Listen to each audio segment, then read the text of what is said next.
Good evening. This is the Starkville Daily News Digital Express. I'm Danny P. Smith, the sports editor of the Starkville Daily News, and joining me today is Joel Coleman. He's the beat writer.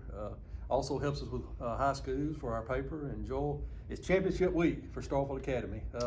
They get to play for theirs before anybody else does. That's because they kept winning. Theirs is the earliest, and my goodness, Chase Nicholson and company have just done another outstanding job this year.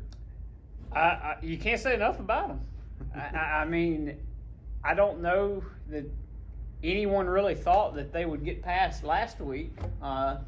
Even the most diehard of Starkville Academy fans, not that they didn't think there was a chance or anything like that. I mean, there's obviously a chance, but, it was a tough test, and they just keep knocking them down. And got another one, of course, with Heritage. That's all that stands between them and winning the whole shebang at this point. And I'll tell you what, I'm not betting against them. At this point, I don't know how you can. No. It's just a team that doesn't matter how far down they are, they'll come back on you. Doesn't matter how good the opposition is, they can still beat you. I've always been impressed with that program, and I'm as big a Chase Nicholson fan as anyone. He can get that team back under him and get their feet back under them, even after some struggles and things. It wasn't that long ago where they lost, 3 out of 4? Mm-hmm. Going into the playoffs or something like that. And 4 regular season losses. Yeah, and look at them now.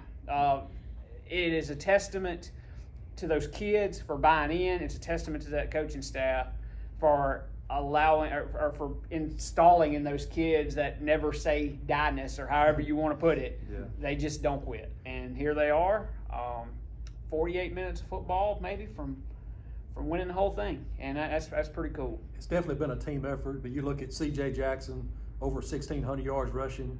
Dylan Stark has had a good season at wide receiver, and I think maybe the story of the team is little sophomore Randall Futrell has come in and has really managed that team well, and hasn't made a whole lot of mistakes, and has just done what he's had to do. And Matt Miller, my goodness, the tackles that he's made, over 200 tackles, and we're still trying to get confirmed if that's an MAIS record. We're not sure, but that's an awful lot of tackles for a high school kid to make. But he's just a headhunter. He's always around the football, and he's playing hurt too, so that makes it even more impressive. But we've had some other playoff games, second round for most. We've got Starkville High hosting Olive Branch in 6A. East Webster's on the road in 2A against Northside, a team that really handled it poor last week. Choctaw County's on the road too at Amanda Elsie. And West Point's at home again. They'll be at home as long as they're winning. They get another home game, a rematch also with Lafayette.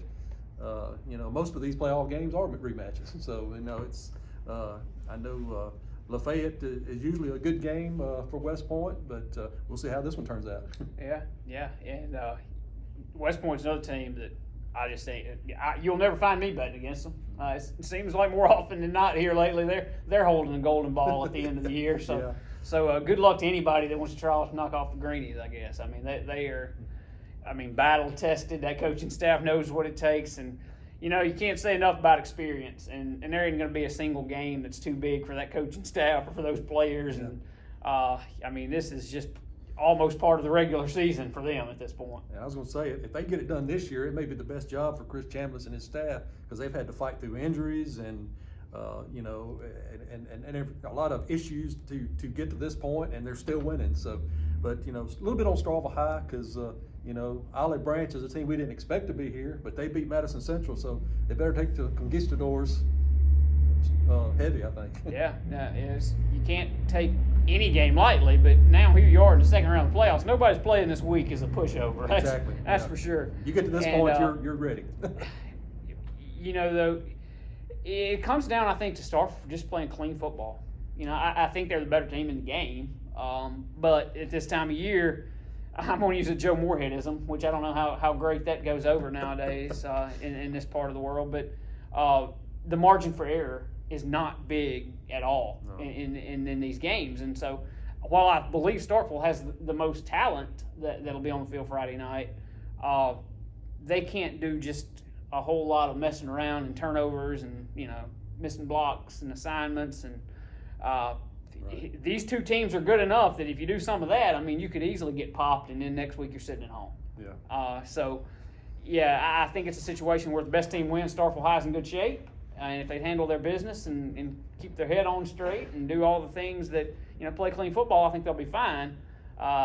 That's it. It's never a guarantee. I think that's kind of what you have to watch this week. Starkville they cannot beat themselves. And if they go out and play an A game, I think they're okay. Well, the Jackets are another team that has some talented young talent, like Starkville Academy. Both of these teams are kind of set for even next year with two quarterbacks coming back with Futrell and Luke Allmeyer. He's just a junior, so we get to enjoy these young men for a whole nother season. But we'll shift gears just briefly to Mississippi State. We'll talk about their homecoming game, like a game they have to win, pretty much have to. Yeah, I struggle to come up with the words for how big a disaster this would be if they don't. I guess I'll have to come up with some because I'll have to write you some on Saturday night should that happen. Yeah, well. A loss would be, you've heard the... Too bad it's a night game, you have to figure it out. Yeah. You've heard the old cliches and things before about dumpster fires and things like that. Well, it'll sure be a burning if that happens on Saturday night. Look, this is a game Mississippi State absolutely should win. I mean, they could kill. I said a minute ago when we were talking about Starkville High that Starkville High need to bring their A game. This is a game that realistically State could probably show up with their C game and still win pretty easily. Sure. You show up and play an F plus game or F plus. I don't even know if that's a thing. You show up with an F and just turnovers everywhere and things like that. I mean, that's where the disaster scenario comes into play. But the situation for State right now is crystal clear. You want to get back to that bowl game for the 10th straight year. The situation is just win both games this week. Or I guess technically Thanksgiving night would be next week. But win both games within the next 6 days. Yeah. And then you're in I don't want to say that Joe Moorhead's then in good shape, but you're at least at that point 6-6 headed to a bowl game, and everybody, even if they're not 100% bought in, they're still at the point where it's like, okay, let's wait and see on it, kind of thing. Yeah. So it's a humongous game it's a humongous 6-day period for the future of the program.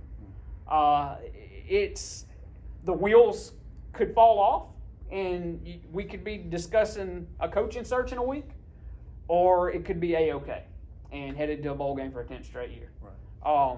But the first step in that puzzle and trying to figure that out is just making sure that you handle business against a 5-6 FCS team on Saturday night. Right. I would say that there's little chance of disaster, but I sat up there and I'm not saying that the program's in the same spot that it was then, but I sat up there in 2004 and watched Mississippi State lose to Maine. So I don't know. It's 15 years later, and the program's in a much different spot now than it was. Yeah.